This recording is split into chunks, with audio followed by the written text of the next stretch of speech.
Hey, my name is Chris. I'm the Louisiana coordinator for the Zeitgeist movement, and I'm here to tell you why I support the Venus Project and the resource-based economy. And in order to really explain that, first I have to clarify that I am abundantly convinced that the current monetary system that we're in, pretty much all over the world right now, is completely unsustainable. I'm very much convinced that it is. And my reasons for this, believing this is, well, for one, is the competitive market. I've always wondered how well the competitive market, when I was a kid, how well it worked. And as I got older and I started looking into it, it's never been really demonstrated to me that it does work. I mean, all we seem to have are the books by, we have the one book, The Wealth of Nations, by John Smith. It was written back in the 1700s, and we have no shortage of books by modern-day economists who pretty much believe that the competitive market works. But really, when you get down to it, when you really question the fundamentals of a competitive market, what is competition? What is the defining factor of a competition which sets it apart from other interactions between people? Well, a competition is where two people interact and one person, or either one or both parties, must accept a loss.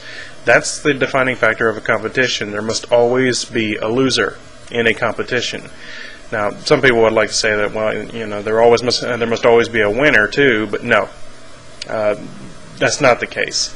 A stalemate, a draw, is in the not victorious category.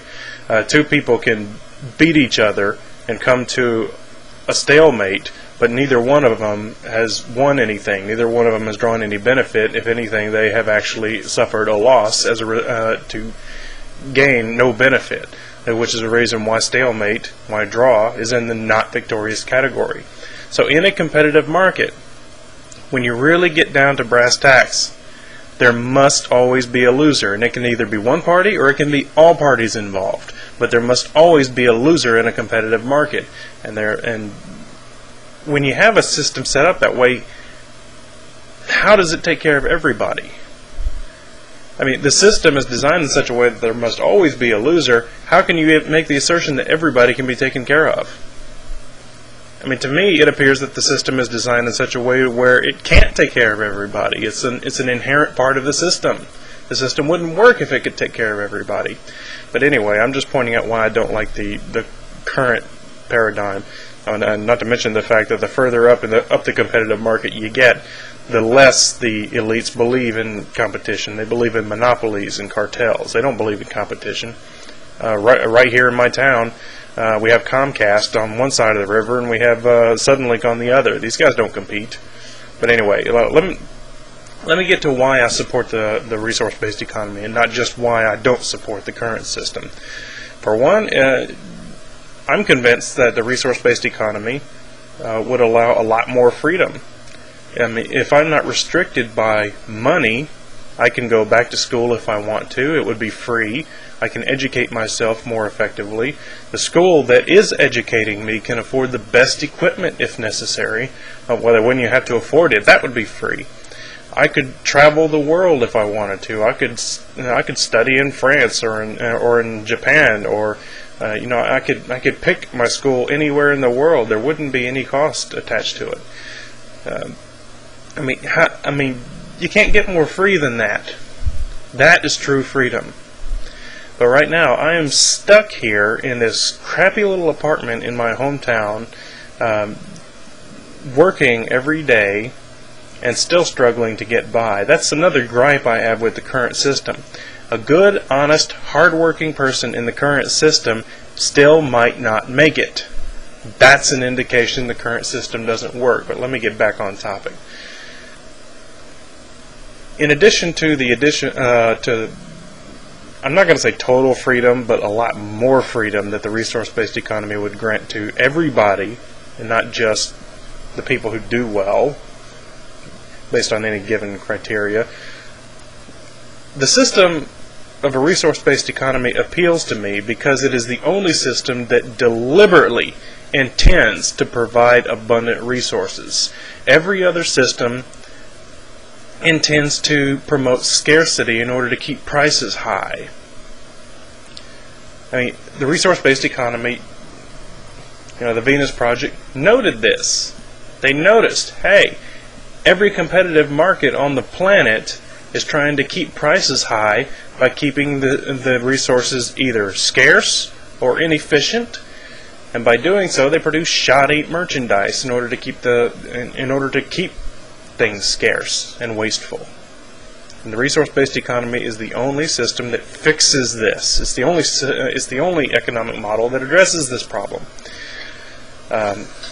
Another point of the resource-based economy that appeals to me is the fact that there will be fewer and fewer laws necessary.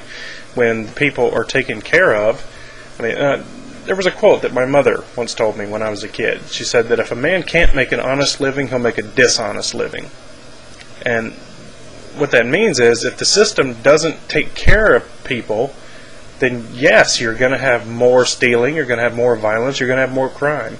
The resource-based economy makes a deliberate attempt to take care of everybody. It's not competitive, and once everybody's taken care of, then there will be far less crime, and because there's far less crime, there becomes far fewer laws necessary. In addition to the fact you no longer have to pass laws to protect everybody's property, when everything everybody would need is provided, and ownership becomes unnecessary. You won't even have to pass laws to protect your property. It would be a given. In addition to that, one concept about the resource-based economy that very much appeals to me is the elimination of unproductive business. You won't need bankers or lawyers or advertisers. You won't need nearly as many cops. You won't need probably hardly any politicians. I can't be sure that we would eliminate politics entirely, but you certainly wouldn't see a whole lot. You certainly wouldn't see many of them. That appeals to me because these people tend to be the richest in our society, and yet they produce nothing. Another nail in the coffin for the current system.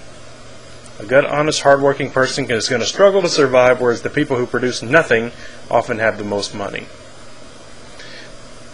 In addition to that, when you eliminate the monetary system, which is the basis for success, wealth, and power in a monetary system, you eliminate the incentive for corruption.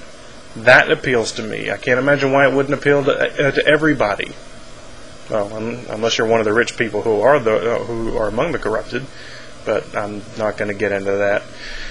But the final point, it's probably not the final point, but it's the final one I'm going to discuss of the resource-based economy that appeals to me, is when everyone is taken care of and no one is inherently bound to their job, which they may or may not, probably not, enjoy, you're going to see, inevitably, an explosion of art and culture and creativity unlike anything the earth has ever seen before among humans, among humanity. And I can't honestly say that I'll be around to see it, but I would love to see that. I would love to see what would happen to humanity. What would be this explosion of art and creativity? It would probably be very much like a second Renaissance, I dare to say. I can't imagine what it would be like, but I wouldn't mind seeing it myself. But anyway, that's all I have to say, and that's why I support the resource-based economy. Well, that's a few reasons why I support it. I have many more, but I'm trying to keep this video short. Anyway, that's why I support the Venus Project.